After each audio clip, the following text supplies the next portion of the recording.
তোরা তো জানিসই মা আমার এখন কি অবস্থা, তোরা একটু পাশে থাকিস। হ্যাঁ হ্যাঁ বাবা, পাশে তো থাকবোই, তুমি কোনো চিন্তা করো না। তবে তোমার জামাইয়ের ব্যবসার অবস্থা খুব খারাপ। গতকাল রাতেই ওর সাথে এসব নিয়ে কথা হচ্ছিল। ও বললো যে এখন কিছু করতে পারবে না। আর দিয়াকে তো বিয়েতে টেলিভিশন আর ফ্রিজ দেওয়ার কথা ছিল, এগুলো মনে হয় এখন আর দিতে পারছি না, কিছুদিন পরেই দিয়ে দিব। ও বাবা একটু দিয়াকে বুঝিয়ে বলো, ও যেন কিছু মনে না করে। আচ্ছা। আচ্ছা বাবা, একটা বিষয়, তুমি যদি টাকাটা কারো থেকে লোন নিয়ে বা ধার করে যদি দিয়াকে ফ্রিজ আর টেলিভিশনটা দিয়ে দাও, আমি কিছুদিন পরেই তোমাকে টাকাটা দিয়ে দিব।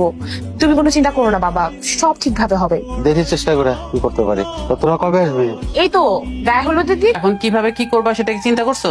হ্যাঁ চিন্তা তো আছেই, আমার পক্ষে যতটুকু সম্ভব সেটা করব, তার বেশি তো আর করতে পারবো। এটা কেমন কথা বললা? মেয়ের বিয়ে দিতে গেলে কিছু না কিছু তো দিতেই হবে, আর তুমি কিভাবে কি দিবা সেটা কি চিন্তা করছো? আর যেটা সাধ্যের মধ্যে নাই সেটা তো আর করতে পারবো না। করতে পারবা না মানে হলো করতে পারবা না মানে কি? আপুর বেলা তো ঠিকই পারছিলা।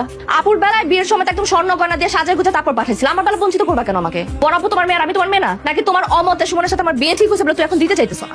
এইটা কি বলিস রে মা? ঠিকই তো বলতেছি আব্বা। জ্ঞান হবার পর থেকে তোমার ভালো সময়টা দেখার সৌভাগ্য তো আমার হয় নাই। সব সময় আমি দেখছি আমার ক্ষেত্রে তোমার যত সব সমস্যা শুরু হয়ে যায়। নতুন বই চাইছি, বলছে আপুর পুরান বই দিয়ে পড়। স্কুল ড্রেসের ক্ষেত্রে তুমি সেম কাজ করছো, আপুর পুরান স্কুল ড্রেস পরে আমি স্কুল করছি। নতুন কোনো জিনিস পাইতে কেমন লাগে আব্বা আমি জানি না, নতুন কিছু কেমন দেখতে হয় সেটা পর্যন্ত আমি জানি না। অভাব আর দুঃখের গল্প শুনতে শুনতে সুখ জিনিসটা কেমন হয়, পৃথিবীতে সুখ জিনিসটা কেমন সেটাই তো আমি কখনো দেখি নাই আব্বা। বাবা তোমার না সামর্থ্য না থাকলে আমার বিয়েটা দিও না, বিয়ের কোনো দরকার নাই। কন্যা দায়গ্রস্ত বাবার মেয়েদের এমনিতেও বিয়ে করা উচিত না মা, তাদেরকে না করে তো আমি বিয়ে করবো না। এইটা কি বলিস রে মা? আমি কি চাই না আমার মেয়েটার ভালোভাবে বিয়ে হোক, কিন্তু ব্যবসা বাণিজ্য টাকা পয়সা সব হারায় আমি এখন আমার স্বাদ আছে কিন্তু সাধ্য তো নাই। আসলে তোমার ইচ্ছা নাই বাবা, স্পষ্ট ভাবে বলো না। আমার আসলে কপালটাই খারাপ, এই পরিবারের জন্ম নেওয়াটা আমার সবচেয়ে বড় পাপ হয়ে গেছে। দিয়া শো দিয়া, গ্রামের বাড়িটা কি জন্য পড়ে আছে? ওখানে কে যায় কে থাকে? আমরা যাই না আমরা থাকি? থাকে তো তোমার ভাইরা, ভোগ করে তোমার ভাইরা। যাও ওই গ্রামের বাড়িটা বিক্রি করে দিয়ে টাকা জোগাড় করে নিয়ে আসো।